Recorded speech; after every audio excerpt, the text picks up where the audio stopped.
Hello and welcome to another episode of Speed Bumps. I'm your host, Charlie Kimball. Now, today's guest is an Ironman. Yes, I say that correctly, an Ironman who's overcome many speed bumps in his successful sporting and working life. He was diagnosed with type 1 diabetes while in law school, and he decided to live out his philosophy of hard work and determination. He began competing in Ironman triathlons, eventually qualifying for the U.S. national triathlon team. He's completed 14 Ironman triathlons, 20 half Ironman triathlons, and 8 marathons, including 3 Boston marathons.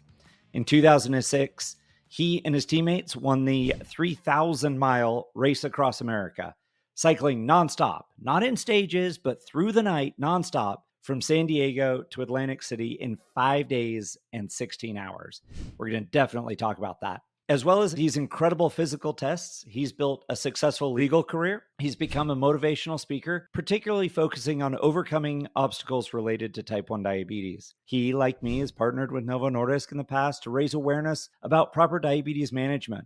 He's also the author of Finish Line Vision: Find Your Passion, Overcome Your Obstacles, Fuel Your Life.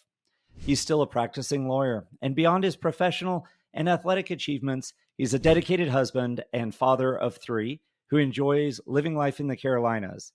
Please help me welcome the Ironman, Jay Hewitt. Jay, thanks for coming on. Thank you, Charlie. Great to be here. Thank you for inviting me. Well, it's great to catch up. Jay and I worked together a lot over the years, different ambassador work with Novo Nordisk, and we'd see each other at different trainings and events and came to a few races and things like that. And I want to start with your diagnosis story, right? The first speed bump, at least that I'm aware of in your life. You know, you're in law school and you get diagnosed with type 1 diabetes. What did that look like? Yeah, it was, most people don't expect it. Maybe some do if they feel if there's, another family member in their life that has diabetes, they're used to it. But for me, it hit me completely out of the blue. I was a little old for diagnosis at the time. I was 24 when I was diagnosed. It was 1991. It was actually back when they used to call type 1 diabetes juvenile diabetes. That's why you have the JDRF, Juvenile Diabetes Research Foundation, but they've since stopped using that term because historically it was always a juvenile. It was someone who was a, adolescent, maybe a young teen. And I was in law school and living life, just normally as a first-year law student, and started just feeling sick in the kind of cold, gloomy months of February and January and leading into February. And I thought I had the flu. And so I just medicated it with, typical 24-year-old, idiot. I just drank orange juice and said, I'll keep going. And of course, knowing now, you've got type 1 diabetes and your blood sugar's elevated and you keep pouring orange juice down your throat. And I was eating ice cream because my throat was hurting so much. And I'm just pouring sugar and glucose into my system. And after several days, I was going downhill fast, and no one was watching over me because I was living with my brother, who was really kind of doing his own thing in graduate school and didn't have parents around. I'm 24, trying to go to class, and I finally ended up essentially going almost unconscious. I was in DKA, oh wow. And my brother helped me. I'll pause you there, Jay. DKA, for those of our listeners that aren't as familiar with some of the diabetes terms, is diabetes ketoacidosis. So basically, when your blood sugar is elevated and super high for an extended period of time, your body starts to burn muscles and fat stores. And the side effect of that is an acid that builds up in your blood. If it builds up too much, you end up in DKA, and it can lead to some really nasty things, coma, death, things like that. So really bad situations. So you're essentially bordering on the edge of DKA. And you said your brother, sorry to interrupt you. Go ahead. Yeah, that's it. I mean, he found me, I was in my room in our apartment, and he helped me to the infirmary of the law school of we were at the University of South Carolina. And, I don't remember it. I was unconscious at that point. And I woke up in the emergency room. They transferred me to the emergency room. And, this is the part I do remember, because I don't know how long I'd have been in the emergency room, but they had, hooked me up to a lot of fluids, and I'd been in there, no doubt, for a while. And I remember a doctor coming in and speaking to me, and I remember her, when I woke up, she told me her name, and she said, I'm Dr. McFarland. Your blood sugar is dangerously high. And I didn't know what that meant. I didn't know what blood sugar, I didn't really ever think about blood sugar, so I just kind of looked at her, and she said, "You have diabetes." And I sat there and I just kind of let these thoughts go through my head, and I looked up and said, "What's diabetes?"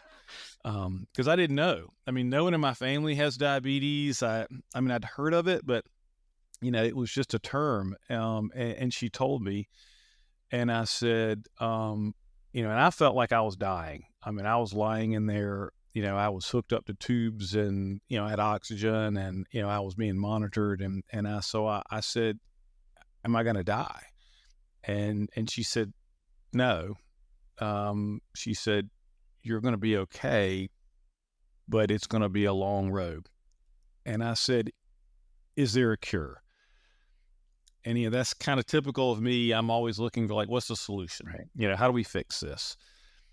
And she kind of sighed. This is 1991. And ironically, if you had asked me, in the years and months after that, would I still be thinking the answer would be the same in 2024? But she said, "No, there's no cure, not today." And I just kind of rolled over, and tears, just kind of came to my eyes, and I thought, okay, my life's going to be different. And it was from that point that I had to adjust to it, and what it was going to mean for me. So That's amazing, Jay, because that diagnosis story is eerily similar and very familiar to mine. I didn't end up unconscious or in the emergency room, but it made me really emotional because it took me right back to that moment when the nurse looked at me and said, "I think you have diabetes." And I went, "What's that? Like, what does that mean? And is there a cure? Can I just take a prescription and I'll be over this like the flu?" Right? Like you originally thought you had the flu. And that really took me back. Okay. So you're in the hospital, you have diabetes, there's no cure. How do you go and what takes you from a new member of this club that has diabetes and go to becoming an athlete and an Ironman and still in law school and getting your law degree and becoming a lawyer? What does the short term after diagnosis look like? And then where do you go from there? it took me several years to really accept diabetes. I wasn't denying that I had it. This is 1991, so we were still dealing with the tail end of pork insulin. We didn't have synthetic insulin really that much in the late 90s or early 90s. It was starting to, we certainly didn't have the technology that we have today, continuous glucose monitors, insulin pumps. And so I was walking around with syringes and vials of insulin. Didn't even really have pens, the insulin pens that we have now. So I kept it really quiet. I was ashamed of it. I was nervous that people were going to look at me as sick. I was a young guy, like, what girl's ever going to want to date me, marry me? Is this going to mean I'm going to have a limb amputated? Am I going to go blind? And so I really hid it. But I certainly was monitoring it as best I could. And it wasn't until 1999, so I guess about 8 years later, I'd graduated from law school, had been practicing law a few years, and was just kind of struggling as best you can to deal with it, but was handling it. And I actually remember the first thing I did, I had this just sort of angry determination about diabetes, and I wanted just to prove, that it was messing with the wrong guy. And one of the first things, I got inspired to try to do something, and I came out, near you, to California, and had a friend who was a lawyer in California, and he was a climber, and he was going to climb Mount Whitney, and it's the highest mountain in the lower 48. And so he invited me to come with him, and I came out there and I climbed Mount Whitney with him, which is no great feat, but it was something for me, having not ever done something like that. And then, I thought, I got this flyer in the mail one day about running a marathon. And I thought, marathon. I mean, who runs marathons? Those are for those, like, fit, endurance athletes. I'd never run, bike, swam. And so, but I thought, this is for the American Diabetes Association. I'll do it.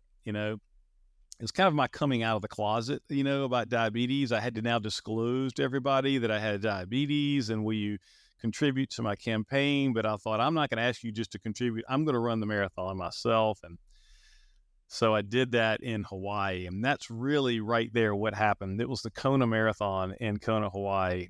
I knew nothing about where that would lead me, but I did it as a fundraiser, and I was so proud of myself for having run a marathon. And I didn't run cross country. I think I'd run a 10K before in my life, but and it was at the conclusion of that marathon where something happened that started me on the path to racing Ironmans. And it was a conversation that I had there. I've told this story a few times, but the Kona Marathon is, it's hot. It's in June, of all godforsaken times to run a marathon in Hawaii. They start at 5 a.m. because it's so hot. And so I'm sitting there at the finish of it, and I am absolutely exhausted and ecstatic, because I've just run a marathon with type 1 diabetes, and there's this guy sitting next to me, and I'm just kind of laying there. And he leans over to me and he says, this is where they run the Ironman triathlon. And those guys will swim 2.5 miles out there in the Pacific Ocean. Then they'll bike 112 miles up to Hawaii and back. And then they'll run this marathon.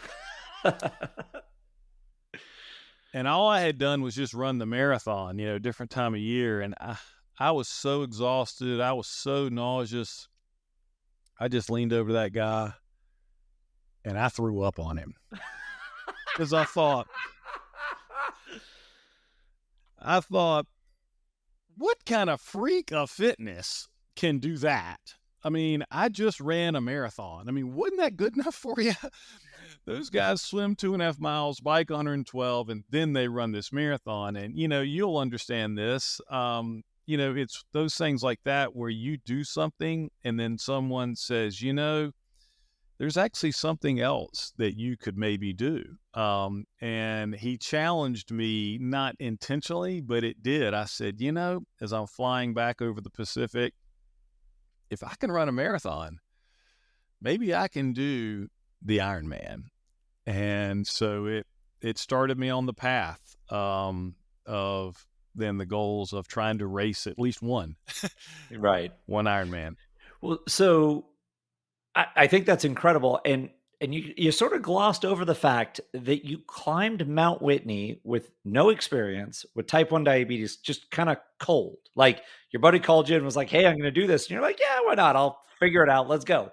And then you get a flyer in the mail that says, hey, go run a marathon. And you're like, yeah, I'll figure that out. Sure. Like, were you training for that at that moment? Like, when you got the flyer, did you do much training to prepare for that marathon? Yeah, the most charities, whether it's diabetes, leukemia, Team in Training, a lot of these organizations, they have training programs, and so I signed up for their training program. Didn't really have running shoes and stuff like that. I mean, I was fit, but I was by no means a running fit, and so I did the running preparation that they offered for me for a few months, several months. And a lot of it is also not so much training your body, but when you got type 1 diabetes, you've got to train the physiology, the nutrition, everything to figure out, what do I need to eat before, during, and after. Not so much in a marathon. You don't eat so much in a marathon, but just trying to figure out the blood sugar. And, this is 1999. Again, no continuous glucose monitor. And didn't really, even the blood sugar meters were were still kind of old and took a long time, and the insulins were not real stable and steady. The basal insulins were, I was still using what's called NPH, which is just a very unpredictable basal insulin, and your blood sugar can just plummet, kind of unsuspectingly. And so I was just trying to just stumble through that, not blindly, but just really paying attention every day. And so it was comforting to me that I was running it with a diabetes charity. Um, but I was the only guy that had diabetes. Most people were running it for a family member Right. who had diabetes. So in a way, it wasn't like I had a whole healthcare team there at my feet and following me, but that made it also me feel like I'm contributing and I'm not accepting. And that's the way I've always looked at diabetes is I respect my diabetes, but I'm not going to surrender to it. And that's why I wanted to do that. I love that phraseology, Jay. I think it resonates really with me as well, right? I respect it. It's there.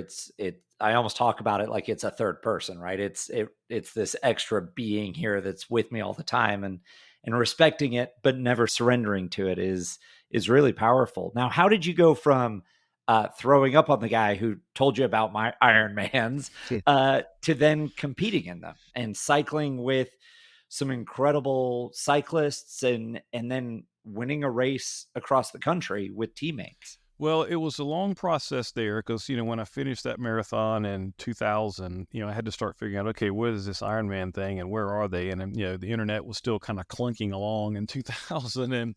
But, we had about 4 maybe Ironmans in the US at that point. And I thought, well, maybe I'm going to need a few years to work up to this. So I signed up for I actually did another marathon for the American Diabetes Association. I thought, well, what better to do than just to keep training? It was in Rome, Italy, so a nice place to be. So I kept raising money. And that's, I always encourage people, if you have a goal, maybe do something to help others while you're pursuing your goal. And so that I enjoyed that. And so I raced a few shorter triathlons, had my eye on Ironman in November of 2002 in Panama City Beach, Florida, the Ironman Florida. And so I worked up to that, did a lot of about 4 half Ironman triathlons, several Olympic triathlons, distance triathlons, shorter distances. Then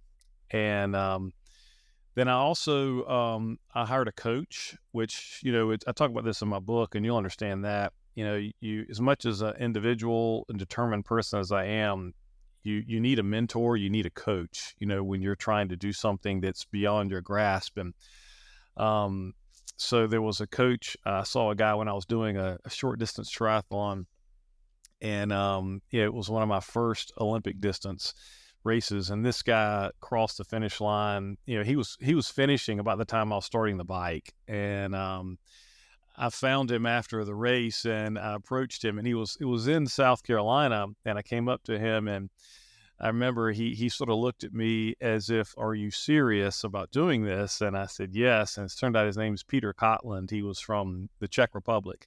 And he and I became really good friends after that. He started coaching me. He has an incredible story about overcoming obstacles growing up in Eastern Europe in the 70s and 80s, and then trying to get out when the wall came down. And so he was a professional triathlete. And so that's one thing I always tell people is find a mentor, find a coach, find someone who's better than you to show you what to do, and don't let your pride get in the way. And so he helped me a lot to get ready for that first one. And, I finished the first one in a little under 12 hours. They'll let you stay out there for 16. So I was pretty happy. I was kind of in the middle of the pack for my first one, but for me, that was, I thought I had, done the greatest accomplishment. I look back at myself, that kid, or the guy 2 years earlier at the Kona Marathon, and I wanted to say, how do you like me now? So, but then, I thought, gosh, if I can do one, maybe I can do another. And so it just became then a passion and a goal to just keep racing. And I got better and better. So, and surrounded myself with better athletes who specialized. And um, you mentioned cyclists. Yeah, I live in Greenville, South Carolina. A good friend of mine is George Hincapie, who at that time was still racing for the U.S. Postal Service team, and when Lance was winning his tours.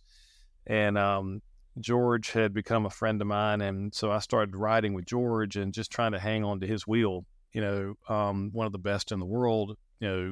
Was just incredible training for me, and then training with good runners. And that's the thing about triathlons is, we joke that we're not really the best at all three sports. In fact, we stink at each one of them, but you put them all together and we can be really good. And so I would train with the best in each to make myself as better as I could be. And then you balance all of those together. So, George wrote the foreword for my book, and the Tour de France, as we're talking now, is going on right now. And, he's just a super fella and has been a great, mentor to me and friend to me and my family and my wife, and his son and my son are like best friends. How amazing for one of the best domestiques in tour history, to be a guy that you can go out and ride in the mountains with, and go train yourself to try and hang on his wheel. And then, with the Race Across America, I want to educate the audience a little bit, because we've talked about the Tour de France. It's July, it's happening now when we're talking. And most of the grand tours are stage races. You go from point A to point B each day, and then the next day you go from point A to point B. But when you're not on the bike, you're in the hotel, or you're resting, you're sort of recovering, and maybe transferring from the finish line of stage one to the start line of stage two. But the Race Across America is a multi-day, week-long event from the West Coast to the East Coast. Right? There's no you go from San Diego to Vegas on day one, and then Vegas to Phoenix on day two, or whatever it is. You just go from the West Coast on the prescribed route to the East Coast as fast as you can. And there is a team, right? You trade out. It's not like you didn't compete and complete the Race Across America as an individual. But you rode through the night, and you and your teammates were always chewing up mileage. How do you train physically for that? B, how do you train physiologically and your diabetes management? And C, how do you train mentally for that? Yeah. Again, that was one that I didn't see coming. I remember when I was asked to, at that point out, when I got asked to do that, I had been racing triathlons for several years. I qualified for the U.S. national team in 2004, long distance U.S. national team. And, I still didn't, I was pinching myself to believe that I actually qualified for the U.S. national long distance triathlon team. And I was like, I remember when I thought, can I even run a marathon, and so, but on my second year on the U.S. team, I was in Denmark, and I just completed the ITU International Triathlon Union World Championship, my second year in a row. And I got an email in my hotel, I remember, in Denmark, from a guy who said he's putting together a team to ride the Race Across America, but he wants it to be people with diabetes. And so I had become somewhat known in the diabetes community, and he said, do you want to do it? And, and I thought, well, yeah. He said, it's called RAM. And I said, what's RAM? And he said, it's the Race Across America. And I said, well, it sounds like what you feel like when you finish. But you're right. It required me to really focus, to even add a different challenge. I was racing bikes and doing, running races and stuff like that. And I actually fractured my collarbone in a cycling race in February before we were supposed to race RAM in May. And so I had to do a lot of the last couple of months of my training all on an indoor trainer, because I couldn't ride outdoors. And I had to learn to ride at night. because you're right, we race 24 hours a day. The race is staged in June, when in North America we have the longest daylight for that reason, but you still race all night too. So I had headlamp, on my helmet, and learned to ride at night. And so I would go out at night, and my wife would follow behind me in a car, and I would just get used to going on mountain roads. And we would be on time trial bikes, when you're in a tuck position like this, or we would also be on road bikes depending on the terrain. So a lot of the training for that. The difference also was I was racing on a team of 8 guys.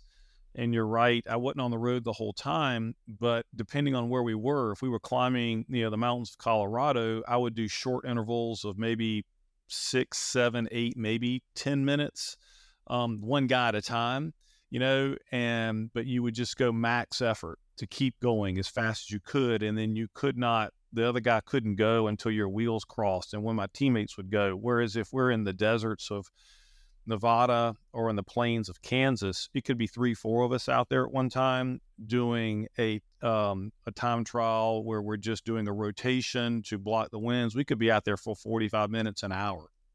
So there's different strategies depending on where you are in the U.S., which is also good. Tacticians, I love that part of it. And they would take advantage of my skill. I'm a larger guy. I'm 6'3", then racing, I was probably 180.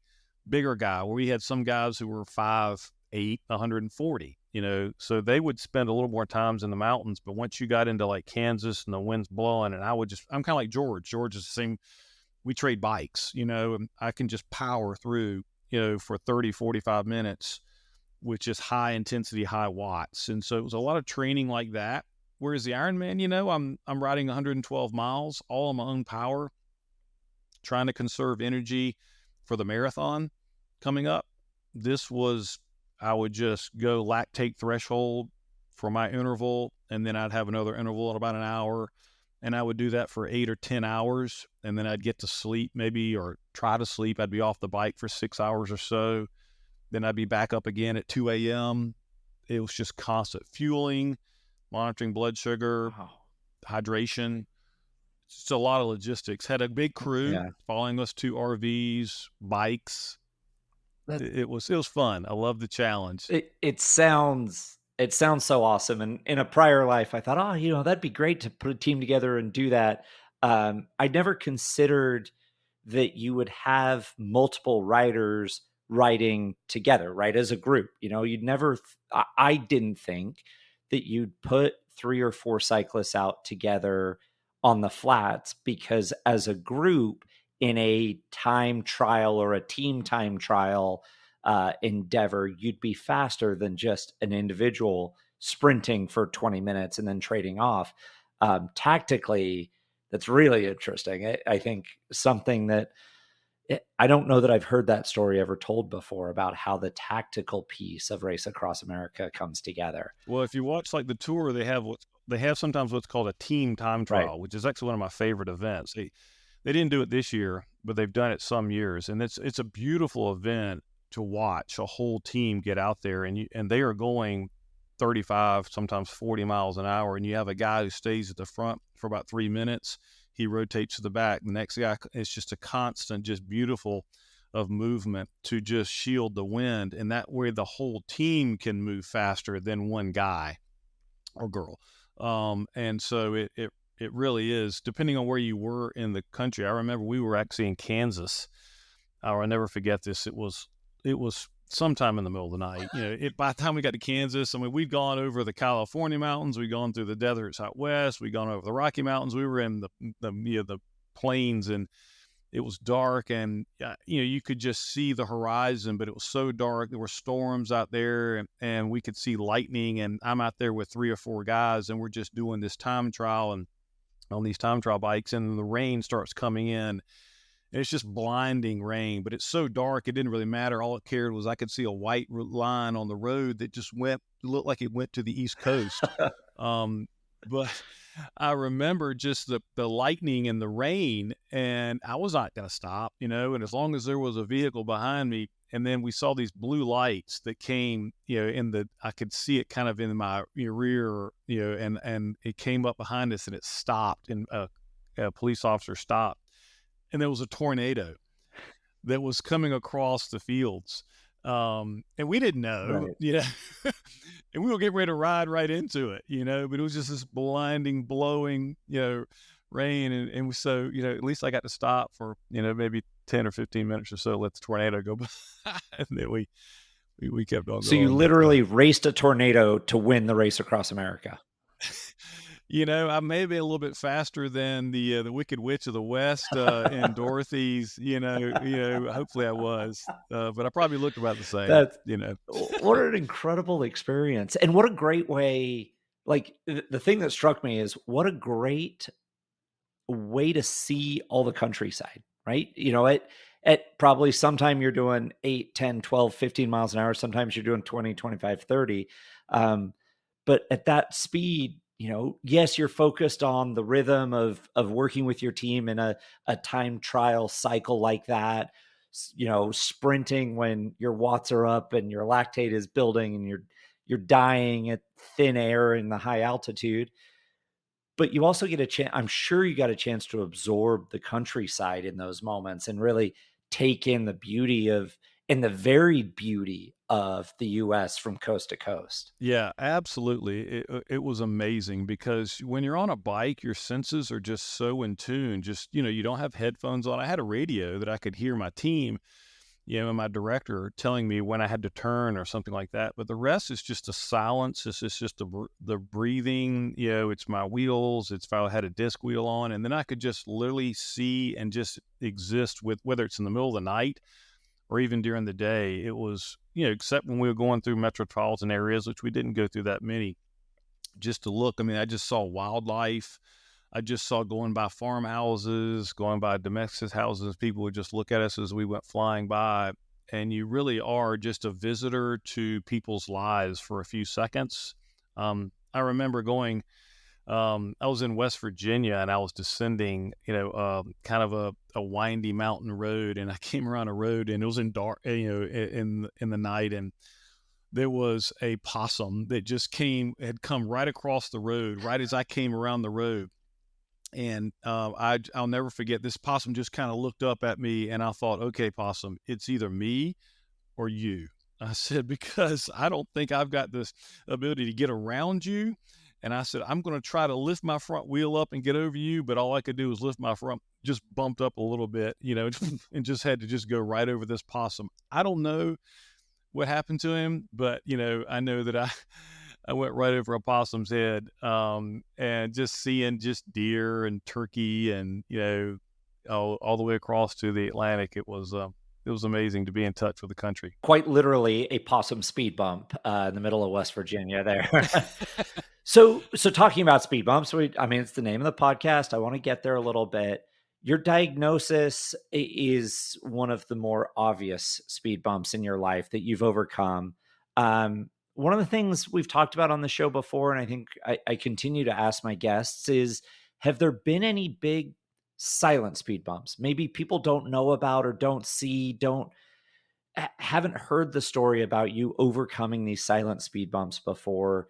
But when you look back on them, you're really proud of the ability to handle that obstacle and overcome that challenge.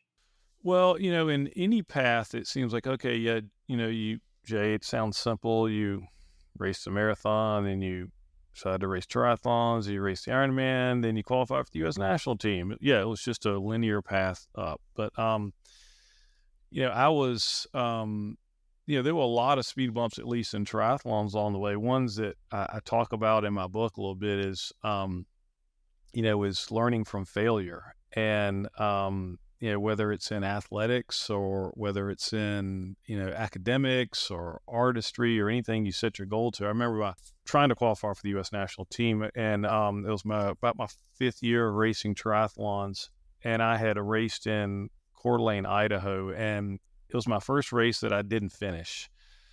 My goal was always to at least finish, and I'm not a quitter.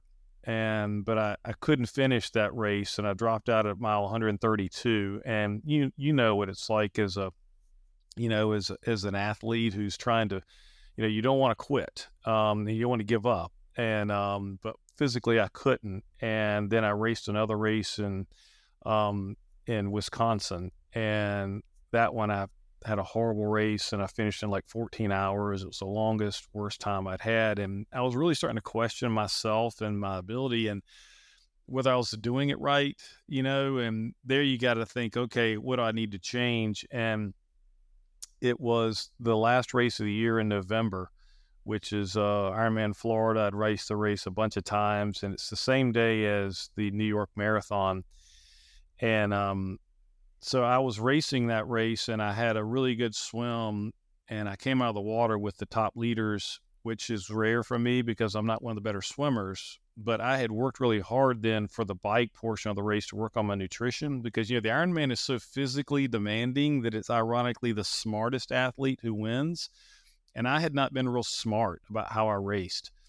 I had not really been as precise with my nutrition and precise with my hydration. And I was really meticulous that race about monitoring that. And then I got off the bike and I was still up close with the leaders. And as I started running that marathon, I felt good. And I remember carrying it all the way to the end of that marathon. And, the book that I wrote, I call it Finish Line Vision. It's that last 100 meters of the Ironman. As I'm coming down that finish line, at that point I was ahead of half of the professional field. And I thought, I literally had tears in my eyes as I'm running down that finish line because, a month and a half ago, I had barely even finished. 2 months ago, I had to drop out. And it's one of those where no one had known that as I'm running across that finish line, how close I had come just to giving up and quitting. But I was able to finish and break 10 hours and, beat half the professional field. So it was a thrill for me. You talk about that finish line vision and running down the finish line at the end of an Ironman when you're mid-pack with professionals, especially after having 2 really challenging races that made you question if you were going to keep doing this, gave me goosebumps, like from the top of my head down. Unbelievable.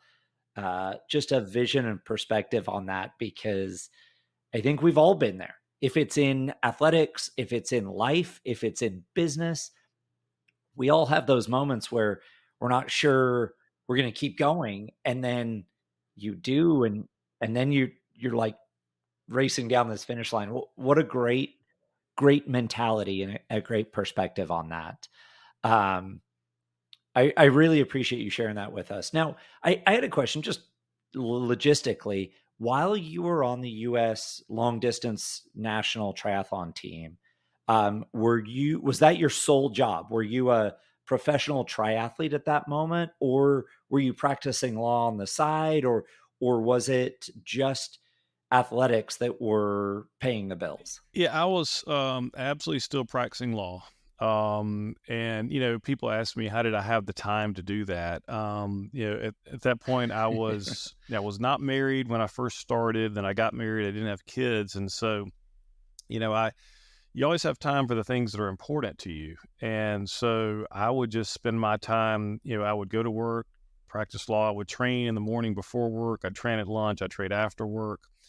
And then once I made the U.S. team, I started getting some, a little bit of notoriety in the triathlon community. So then I started getting sponsors, and so that helped. So I wasn't ever really to cut off or cut back from practicing law, but I maybe cut down a little bit, but not much. I still had that full-time job.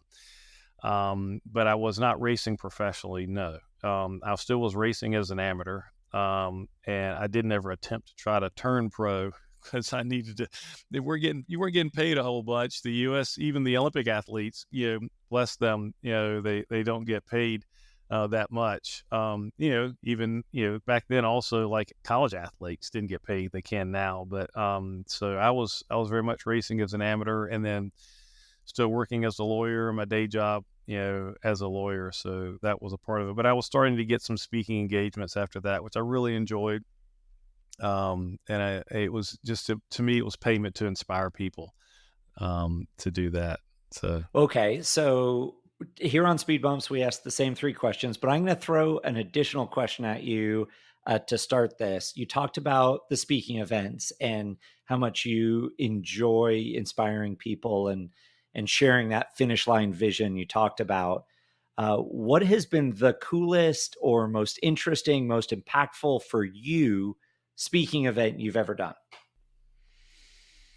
And I know that's a hard question. I will preface this because if you asked me, I'm not sure I could pick one. So I'll give you a couple extra seconds to think about that. What when you look back and go, oh man, or a type of event even, you think, oh, those are always so great. You come away just buzzing.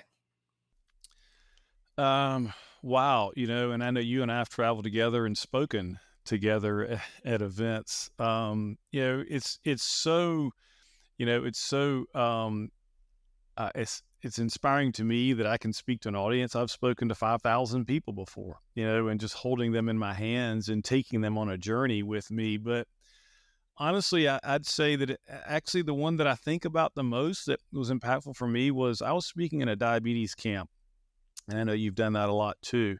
And it was in California, and I'll never forget this. I was talking about it was in Kings Mountain, right outside of Sequoia National Park, and there's a diabetes camp there, and it was probably only about maybe 100 kids or so, and I was kind of telling my story. All these kids had type 1 diabetes. It was the middle of the summer, and as I finished it, they asked for questions, and I'll never forget this little girl after I had just kind of told this same story about racing the Ironman and qualifying for the U.S. team and crossing the finish line and being so happy and proud of myself and having done it with diabetes. And she said, if you could go back, and she was about maybe 10-ish years old, and she said, if you could go back and never get diabetes, would you do it? Oh, wow. And I was like, wow. um, because I think she was struggling with that. She was a 10-year-old. She was been sent to camp. She's got this guy telling her about overcoming obstacles and doing things with diabetes. And so I kind of looked at her, and all these kids were just looking at me, and I said, no, I don't think I would. I don't think I would go back and take away diabetes. I said, because it's who I am now. It has become who I am, and it's actually enabled me to do things that I never would have done. Because I wouldn't be here today talking to you. I wouldn't be on the U.S. national team. I wouldn't have the opportunity to inspire people if I did not ever get diabetes or have diabetes happen to me. So if I can tell you, you can't make it go away, make it the best thing that ever happened to you. So I still think about it because I had the opportunity to sit here and talk to that little girl like that and try to explain to her that, no, it's not something that I wanted, but now I've tried to make the bad thing the best thing that ever happened to me. And hopefully I teach that to my kids, and hopefully I live that to others, that that's what we have to do. You can't go back and change it. Absolutely. And it's interesting you talk about diabetes camps being enjoyable to speak at. I think they're a lot of fun. Most of the times I'm trying to figure out how to stay as a camper because they look like they're having so much fun. But my Yeah. perspective, and I think, and I don't know if yours is the same way, but being a father now, having kids, we've got a 4 and a 5.5-year-old, so a little younger than your children. But as a father now, I look at those visits to diabetes camps as a real opportunity to educate and inspire and give them another perspective, especially to look at their diabetes in a new light, and figure out, like you say, make the bad thing the best thing. And some of those words, it really resonates for me. Okay, now the same 3 questions we ask all of our guests here on Speed Bumps. What is the best advice you've ever received, and from whom did you receive it? Yeah. That one, guy, I've had just the pleasure to talk to so many people, and of course my my dad, who's he's still with me. He's 84 years old, and Yeah, I remember when I was growing up, and I was trying to figure out what I wanted to do with my life. And he after I was diagnosed with diabetes, he looked at me and he said, "Jay," he said, "you have a long life to live ahead of you." And he said, similar to what I was telling that girl, he said, you're not responsible for what happens to you, but you are responsible for how you respond to what happens to you. So he said, so respond to this in a way that's going to make this something that you will be proud of and you will be able to be successful. So, in a way, I was paraphrasing what he told me, but he just said, you're not responsible for it happening to you, but you are responsible for how you respond to it. So I remember that. I love that.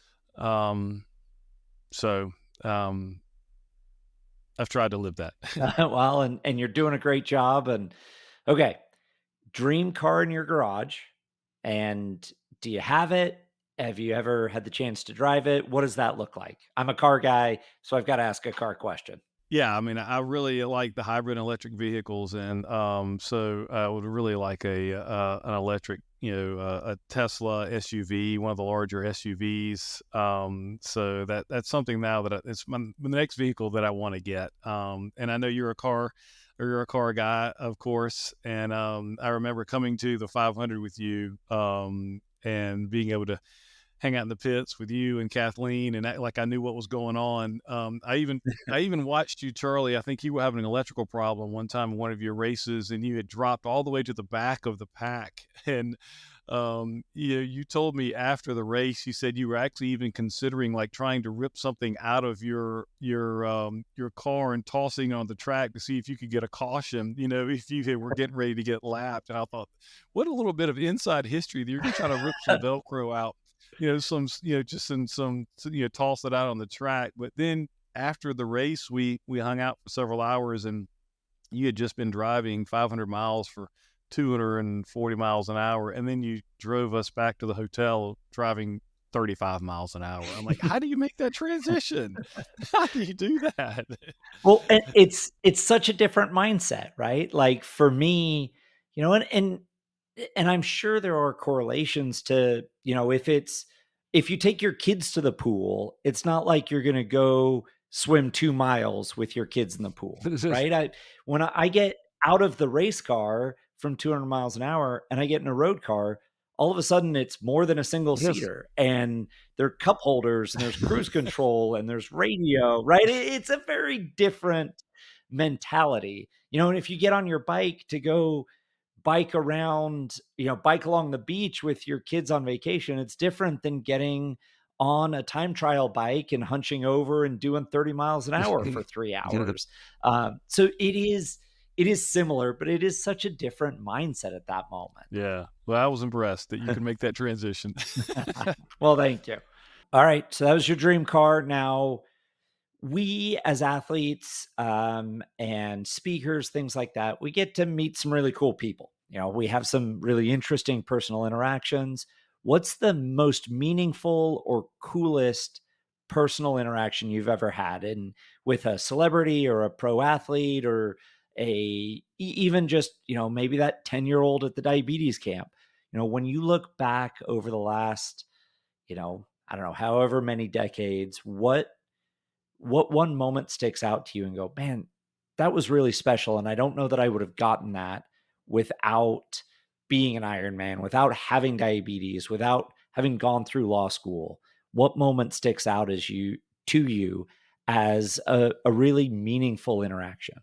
It actually happened right before I was diagnosed with diabetes. So it's not necessarily related to it, but when I graduated from college, I took about a year off before going to law school, and I worked on Capitol Hill with the senator from South Carolina, Senator Strom Thurmond, and it was just fantastic to just spend some time with him. I was his personal assistant, and I was overqualified for the job. I, basically just drove him around and took him places, but I got to meet so many incredible people. I remember at one point I was standing with him, and he would introduce me to people and senators. And I remember a senator came up, and I knew exactly who it was.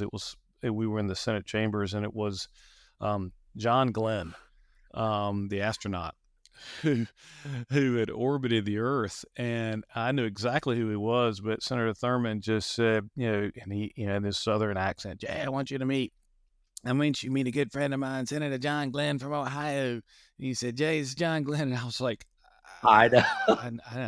I know who this is. Yeah, I was 4 years old, and I sat there and I got to shake the hand of John Glenn, who's just a hero in American history and just exploration. And I was like, what do I ask him? Like, what do I say? And he just kind of looked at me and said, nice to meet you. And he said, tell me about you. My life just seemed so inconsequential at that point. And I said, I didn't want to say, what's it like to walk on the moon? But I just, just to sit here and talk to John Glenn, about that. And he said, it was just a wonderful experience. It was a huge team, and I owe a lot to just so many people to help us, to do that.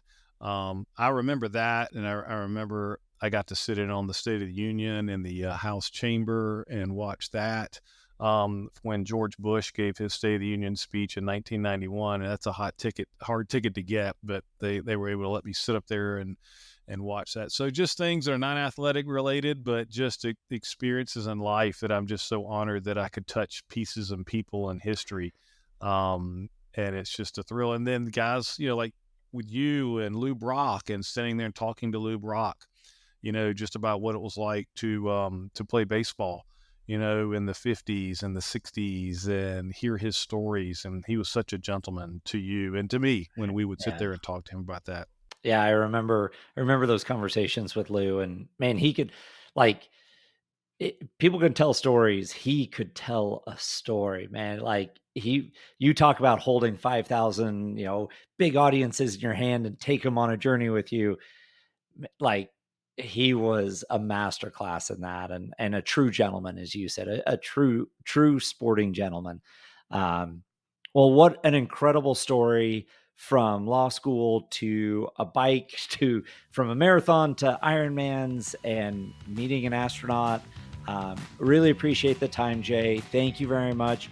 We'll make sure to link the opportunity for people to follow Finish Line Vision and keep up and read some of your inspirations, be a part of that. Thank you for joining us on Speed Bumps, and look forward to seeing you and your family soon, Jay. My pleasure. Thank you so much for having me.